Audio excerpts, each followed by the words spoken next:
So this blueprint, does it speed up tax cuts? Of course, a lot depends on the Senate to Wyoming Republican Senator John Barrasso. Senator, very good to have you. How does this look? It's great to be. Thank you. It looks very good. The Senate is marking up the bill right now. My colleague from Wyoming, Mike Enzi, chairs that committee. The Speaker, Ryan, is right. This is the path to tax relief, to tax reductions, to a stronger, healthier economy, and the kind of economic growth the American people haven't seen for the last 8 years under the Obama administration. We need to get back to over 3% economic growth. This is the way to do it. All right. The one thing that comes up is that in order to get enough votes, because the Senate's a dicier proposition, as you've reminded me, because there are fewer of you, you're going to have to make some allowances that will bring Democrats on board. They're not keen on all the rich getting down to that 35% tax rate, so maybe a fourth rate closer to the one we already have, the 39.6. How do you feel about that? Well, I'd love to do this in a bipartisan way. The kind of objections we're hearing from the Democrats is entirely predictable. The American people know we need tax relief. They deserve it. They want to have more take-home pay in their own pockets. So what we're proposing is doubling the standard deduction. People find that very popular. It matters a lot to them. Getting fewer tax brackets, getting that from 7 to 3, that simplifies the process, makes it easier for people to fill out their process. What if it's 4, Senator? It's not 3, but it's 4. It's still fewer than we had going in. More people in the 0% bracket, which is what you get if you double the standard deductions to $24,000. That's part of it. But also from a business standpoint, we need to lower tax rates for businesses as well as lowering them for American families. That really is helpful to stimulate the economy and to let people have higher wages. But it sounds, Senator, I'm sorry to rush you on that, but it sounds like you are flexible on this fourth rate, this one that would be above the 35%. It wouldn't be peachy keen to you, but you could deal with that if that's part of closing the deal.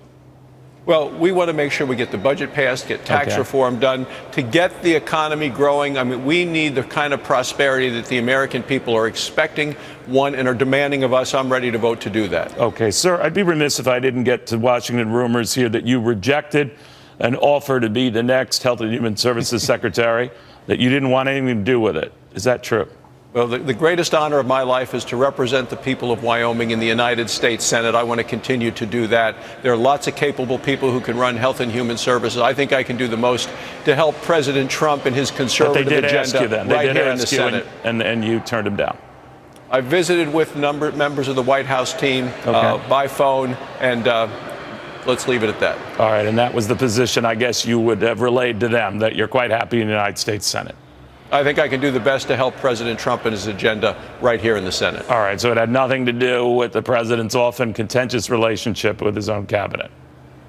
Well, I think I can help the people of Wyoming and the president with our conservative views for America right here in the Senate. I told you I'd be obnoxious, Senator. Let me get your take on what's going on here. The markets are up, continuing a streak of 6, I think, consecutive winning days here, about a record again. The likes of which we've not seen since, I think, 2013. But again, all, I think, built on expectations, and I could be very wrong, Senator, rarely am, but I think on expectations, you guys are going to get this tax thing done by the end of the year. What do you think? Well, yeah, I believe we will get this done by the end of the year. I think there are those expectations priced in, but I will tell you, Neil, and you'll remember this, and I think your viewers will too. I had a chance to meet with Sir John Templeton of the Templeton Funds.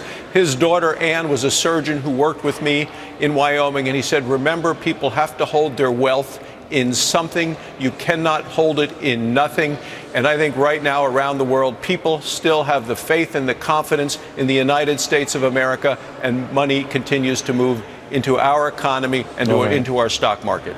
Yeah, you don't mess with him because his name starts with a sir. Real quickly, bump stocks, these devices that allow a semi-automatic weapon to mimic an automatic one. Some of your Republican colleagues have been open to stopping sales of these devices that were used by Stephen Paddock in the Las Vegas shooting. Where do you stand on that?